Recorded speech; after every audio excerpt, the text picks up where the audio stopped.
Приветствую вас на моем канале. Прежде чем карта откроет нам тайны, я хочу, чтобы вы забрали свое самое главное оружие. В первую очередь, заходите в мою папку «Сама себе психолог» и включайте любой ролик. Я создала этот плейлист, чтобы каждая из вас могла починить свою самооценку, выстроить жесткие границы и перестать извиняться за свой масштаб. Поправляйте, девочки, корону и забирайте психологическую базу. Хотела попросить вас поддержать мое детище. Вполне возможно, вам и не нужны советы психолога. Вы сами прекрасно справляетесь, вы сами себе карманный психолог. Но, возможно, благодаря тому, что вы зайдете все-таки в эту папку, включите любой ролик, поставите там лайк, возможно, эта информация больше разойдется в интернете. Благодаря вам, может быть, какой-то девочке в очень трудную минуту нужна будет именно эта психологическая помощь. Ей будет полезен вот этот ролик. Поэтому прошу вас, поставьте лайк, зайдите в папку. Спасибо, девочки. Итак, тема сегодняшнего расклада. Твоя главная завистница. Кто она и что именно не дает ей покоя прямо сейчас? Иногда рядом с тобой есть женщина, которая внешне ничем не выделяется. Она может улыбаться, задавать вопросы, интересоваться твоими делами и даже поддерживать разговор о твоих делах, да? Но при этом в реакции есть какой-то еле уловимый сдвиг. Вместо искренней радости напряжение, вместо поддержки какая-то скрытая оценка. Вот неискренность, да? Это не всегда проявляется открыто. Это чувствуется в каких-то мелочах, в интонации, в том, как она реагирует на ваши какие-то достижения, да, или какие-то изменения в вашей жизни, какие-то ваши приобретения. Особенно это может быть заметно в моменты, когда у вас что-то получается, когда вот у вас пошла классная полоса в жизни. Вау, тогда у этой женщины можете вы наблюдать там скулы, да, ходуном, или челюсть ходуном ходит. Как-то так. Итак, давайте посмотрим, что это же это за женщина. Я думаю, сразу буду делать такую как мини-сигнификацию ее. Бог ты мой, карты полетели, полетели. Я думаю, вы ее узнаете. Узнаете сигнификацию этой дамочки, этой вашей завистницы. Итак, как личность, собственно, ее завистницы. Кто она, да? Степень ее близости, роль в вашем окружении. Какая это женщина?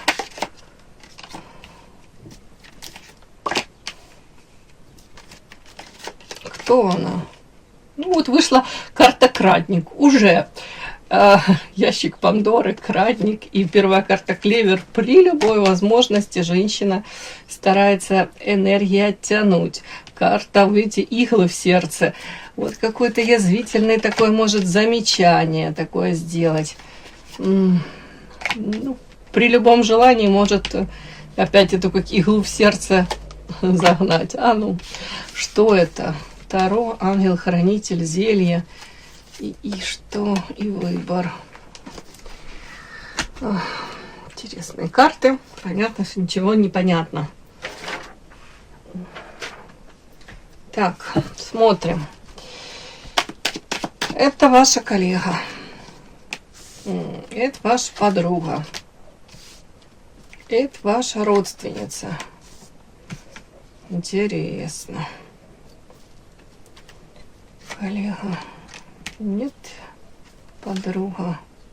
Это какое-то время назад вы с этой женщиной были подругами. Сейчас то ли отдалились, но это время тому назад. И сейчас, знаете, как эта женщина может за вами подглядывать, наблюдать. По карте Бумеранг это из прошлого, да, опять-таки, как будто бы отголоски прошлого. Она может быть знает о вашей прошлой жизни очень много, а настоящей мало. Причем тут родные? А сейчас... Вот еще я спрашиваю, вполне возможно, у вас раньше с этой подругой были действительно очень родные, да, какие-то доверительные отношения. Так как раньше, вполне возможно, вы даже друг друга ценили. Ну, может, она для вас была очень важна, вы для нее. Ну, прям хорошо друг к другу относились. Но раньше это все равно, это были иллюзии. То есть Ну, возможно, вы ошибались, вам казалось, да, вот на тот момент, да, вот вы, что эта женщина может дорожить вашей дружбой. Как будто бы вы, может, в прошлом не сомневались в ее искренности. А сейчас, на данный момент, карма.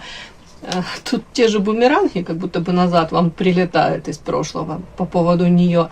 И плюс, может быть, как глаза у вас открылись на эту женщину. Иллюзии вот ушли какие-то, прошли.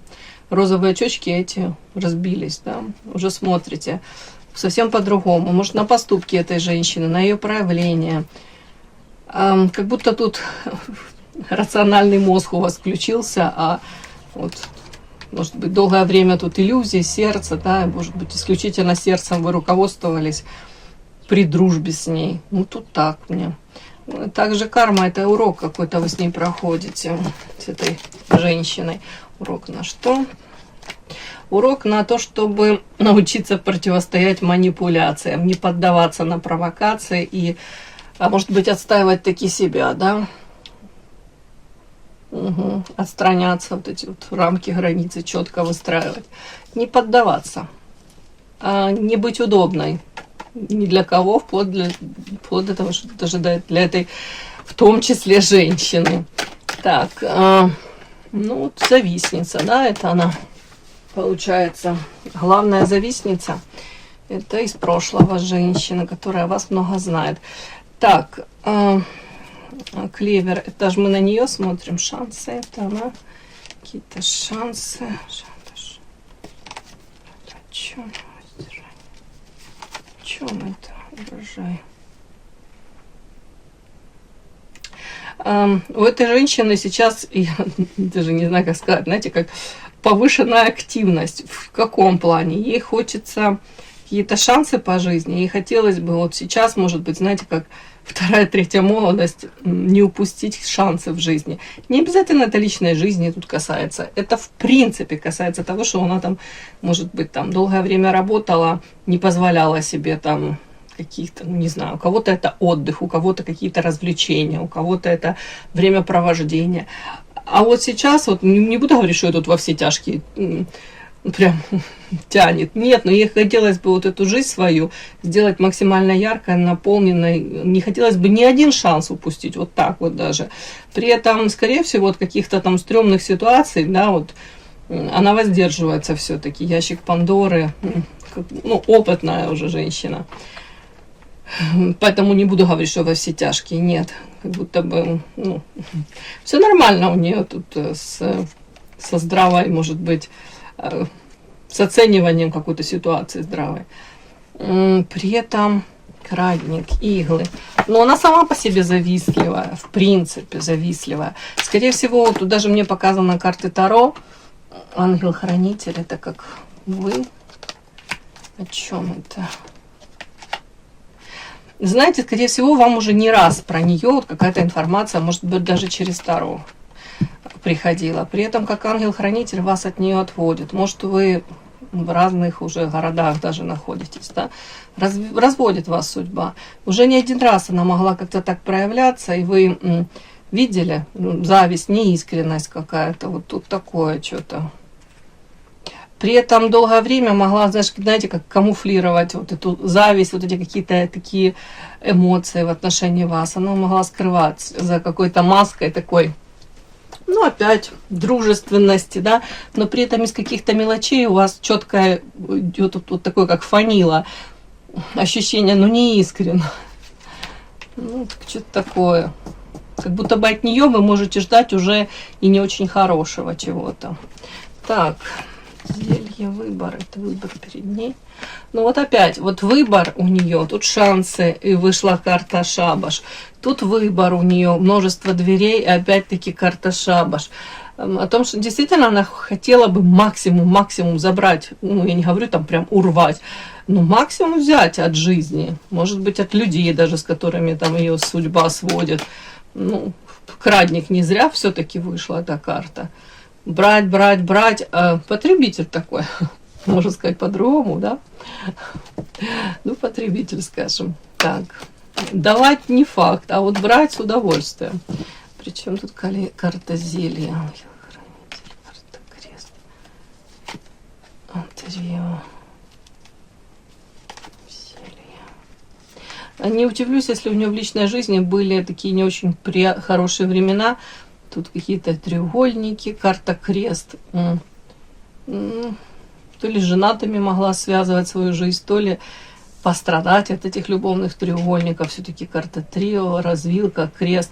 Может, не один раз тут и замужем была. Ну, как-то так. Мне как будто в личной жизни не особо тут счастлива. Опять-таки, при этом может действительно прислушиваться к каким-то советам психолога, работать над собой. Может.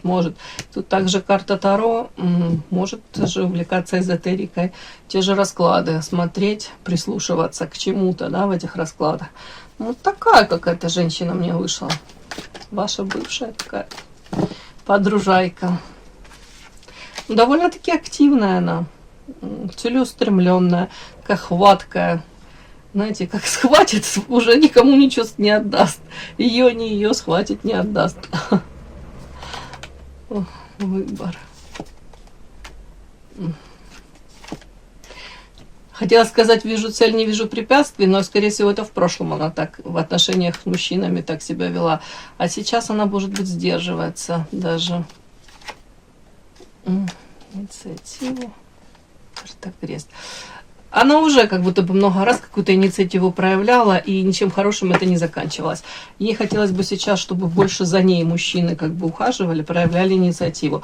Ну, что-то тут такое даже. Ладно, вот такая мне дамочка вышла. Узнаете?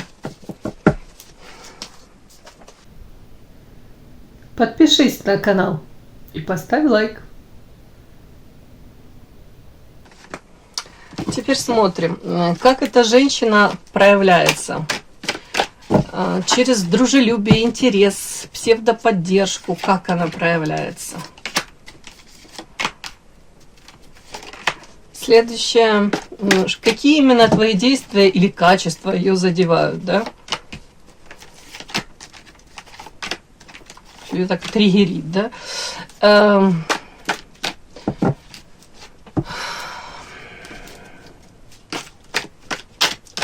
Самая главная, наверное, причина реакции, сравнение, ее нереализованность, конкуренция, внутренняя неуверенность ее. Основное. И ваша стратегия взаимодействия. Как вам выстроить эти границы и минимизировать ее влияние на вашу жизнь. Судя по тому, что там бывшая ваша подруга, то уже как бы вы разошлись. Ну, давайте. Первое у нас маска поведения. Как она проявляется? Через дружелюбие, интерес, псевдоподдержку. Ящик Пандоры, слон, злоба, самобичевание. Ух ты, ё-моё. А знаете как? Я не удивлюсь, если вот когда у нее там все хорошо в ее жизни, она может не появляться на вашем пороге, о себе не напоминать даже. Потом, когда в ее жизни случаются какие-то тут не очень хорошие вещи по ящику Пандоры, да, причем неожиданные, может быть, для нее, она вот не успевает соломки подстелить, вот неожиданно. Она может к вам заявляться, причем она может, вот маску какую она носит, она как из позиции заботиться о вас, может соскучилась, типа, да, а-ля внимание, забота, поддержка, тут вы такие подофигевшие, да, чего ж тебя так долго не было, ну, вполне возможно, там вы то ли закрываете глаза, то ли думаете, ну, хорошо, да, ради бога, почему нет. У кого-то по-разному. Но, повторюсь, вот когда что-то случается, тут прям такая она заботливая, внимательная, такая прям поддерживающая, чуткая. А при этом, я вам хочу сказать, на какое-то время вот этой вот маски этой хватает, а потом, вполне возможно, ей нужно с кем-то поделиться тем, что в ее жизни происходит, тут творится. Тут, и она вот эту всю какую-то накопленную злобу. Причем тут еще карта самобичевания. Это, скорее всего, если она там попала в какую-то ситуацию не очень приятную, да, она тут может, с одной стороны, эмоции эти какие-то, умозаключения свои на вас выливать, с другой стороны, может даже элемент вот самобичевания какой-то быть. Вот как я, ну, скорее всего, не то, что там осуждение, что я сделала, а как я вообще попала в эту ситуацию, как я попала в эту ситуацию. Тут что-то такое даже. И это отчасти говорится для того, подсознательно, может быть, неосознанно, что вы лишний раз сказали, ну да, это же на тебя не похоже, это совсем другая, как ну, любая там женщина другая могла попасть в такую какую-то дерьмовую ситуацию, а ты же, ну ты там умница, красавица, там ты еще что-то, ты же там прекрасно там ориентируешься там, в психологии, там еще опытно. Как действительно, я не понимаю. Вот тут такое вот лишний раз, как будто бы ей надо, чтобы ей корону начистили, показали, да, действительно, ты эксклюзивная, ты какая-то такая богиня неземная, да. Ну, что-то не такое. Так, давайте посмотрим. Следующее.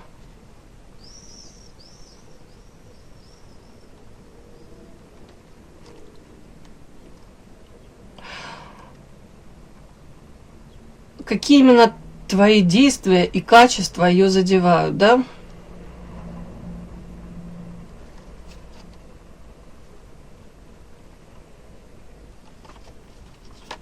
Триггер этой зависти.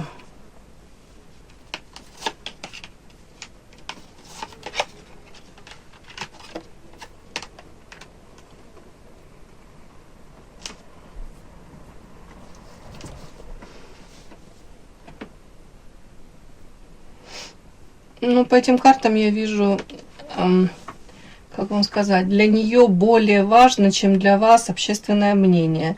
Для нее более важно вот это вот, знаете, какое-то социальное одобрение. Важно, чтобы ей это подчеркивали. Вам, ну, может, это и важно, но не до такой степени. Вот где-то она даже этому завидует. Ну, наверное, скорее она видит вас более какой-то, ну, устойчивой, да, опять-таки, к этому общественному мнению, может, самодостаточной. Но не в этом дело. У нее тут оценка «будь здоров». Она считает себя тут прям эксклюзивным каким-то вип-персоной, таким товаром она себя считает. Ну, я некрасиво сказала товаром, но вы поняли, да? Я не дешевка, я не ширпотреб, я тут вот как-то так вот. При этом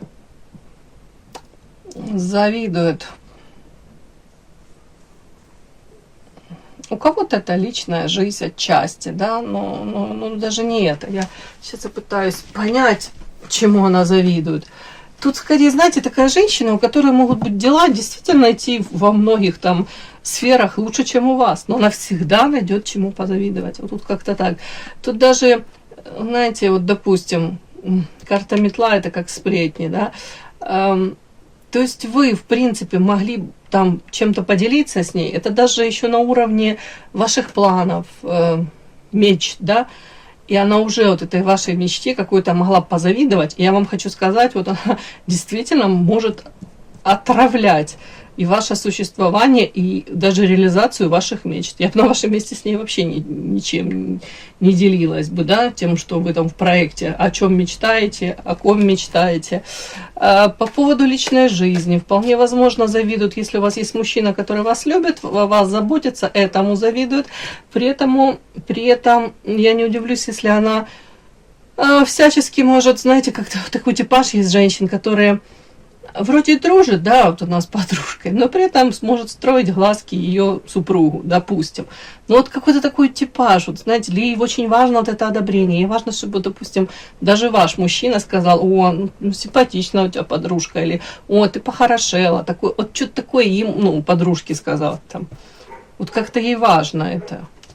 Ну, во всем как будто бы вот показать, я там чуть ли не лучше тебя, а я там и красивее тебя, и я там вообще успешнее. Вот тут такое вот, как-то вот так вот.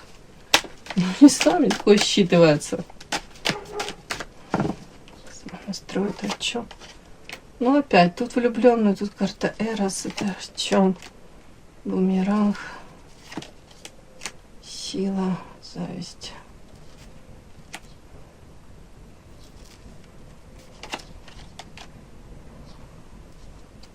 Она даже, знаете, может считать вас более удачливее и думать, что вы меньше прикладываете усилий, в чем бы то ни было, может быть, там, во взаимоотношениях с партнером, там, у кого-то это карьера, у кого еще что-нибудь, в принципе, как будто бы может думать, что вам легче, все дается. Угу. Тут как будто бы у вас, ей кажется, там все складывается, но при этом вы как-то даже и бездействуете. То есть она реально может совершать очень много каких-то телодвижений. Она действительно может быть тут и карьеристка, и такую, знаешь, я же говорю, у меня прям считывается, вот схвачу, не отдам никому.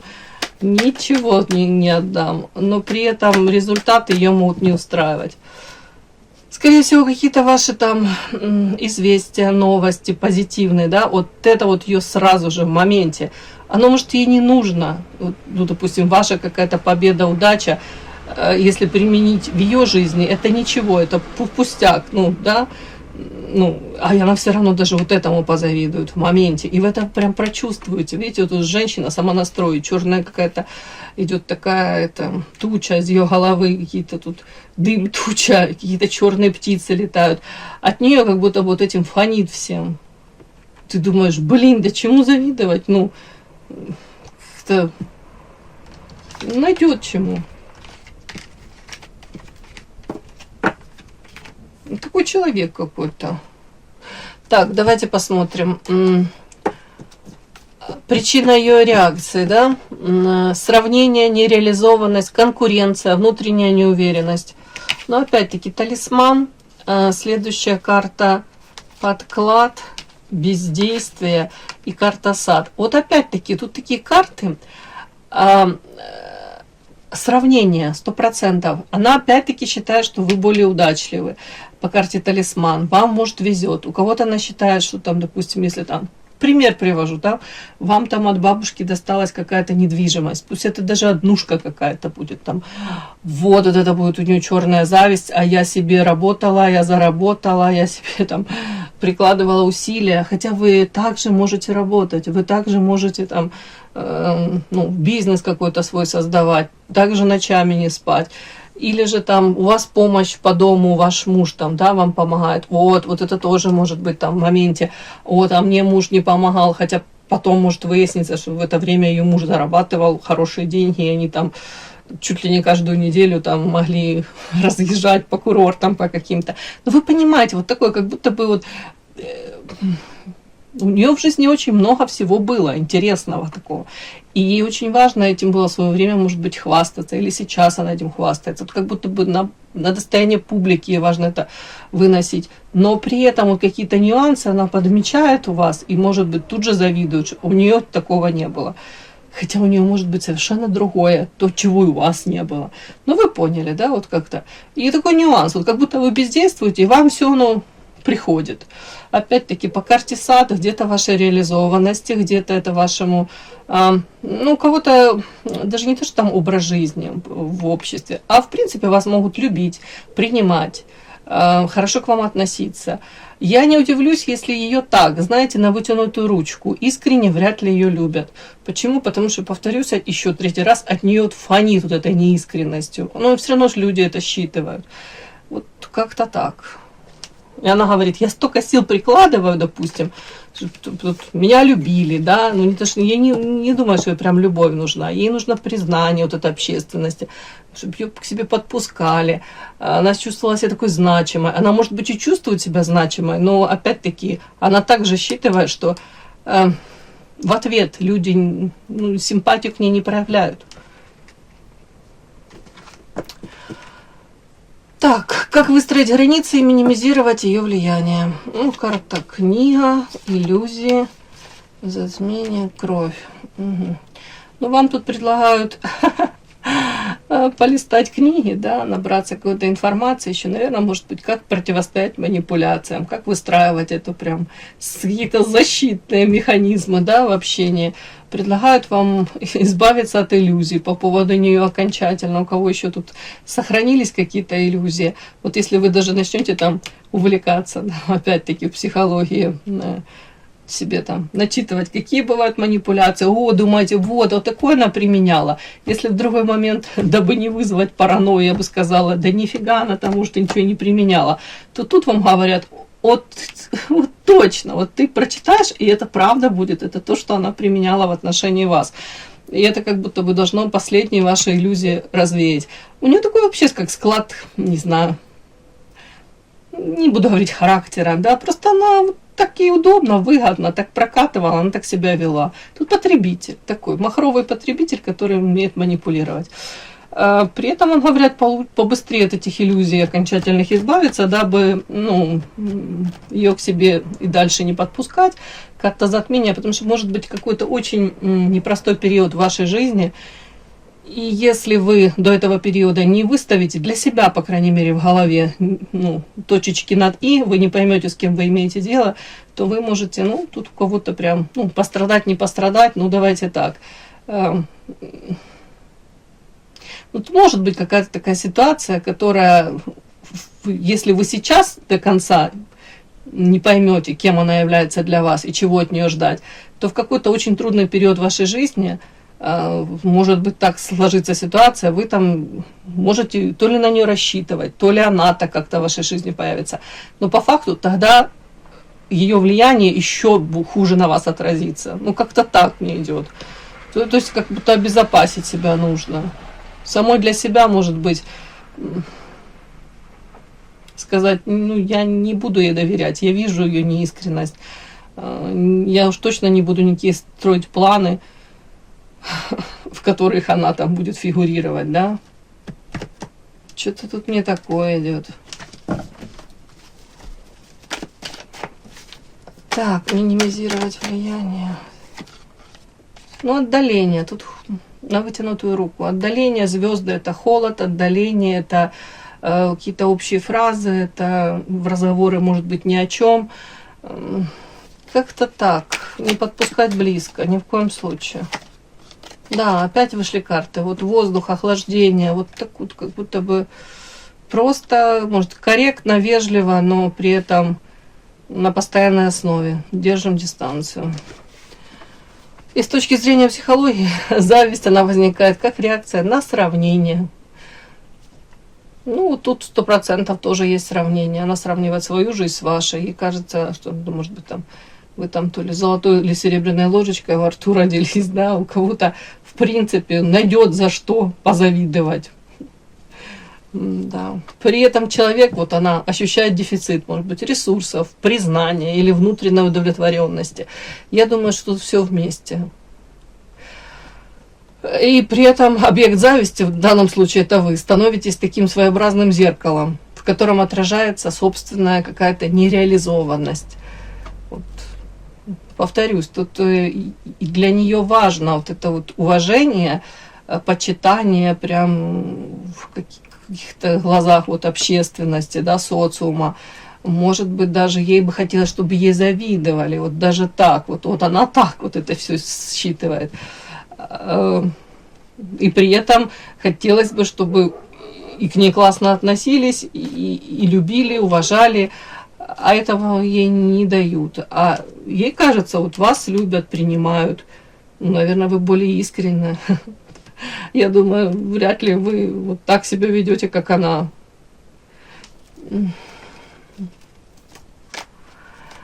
Важно понимать, что это завистливое поведение, оно чаще всего проявляется косвенно, через какое-то обесценивание, да, какие-то эти комплименты двойственные, да, типа, вы знаете, да, ох, какая юбка классная, боже мой, ты ее 20 лет назад как носила, да, она как хорошо сохранилась, эта юбка, еще что-нибудь там. Или как хорошо, что ты не выбросила эту кофточку. Ты как знала, да, что через 15 лет снова этот какой-то принт леопардовый войдет в моду, да. Я прикалываюсь, вы поняли, да, тут что-то такое. Там. И в общем это может проявляться, да, через опять-таки или какое-то сравнение, обесценивание, скрытую конкуренцию, или это формальное дружелюбие, да, снисходительное какое-то похлопывание по плечу, опять-таки это как обесценивание вас. При этом она на ровном месте как возвышается над вами. Это все позволяет сохранять контакт, не признавая истинных чувств. И самое главное в этом — не вовлекаться в это сравнение какое-то и не пытаться изменить это чужое восприятие. А ваша задача — сохранять ясные границы и опору на собственные ценности. и не позволять всем этим внешним реакциям влиять на вашу самооценку. Все, мои хорошие, спасибо за то, что вы были со мной. И да, не забудьте подписаться, кто еще не подписан. Подписка, лайк, колокольчик, можно комментарий. Но те, кто уже подписаны и все это делают, большое вам спасибо, умнички.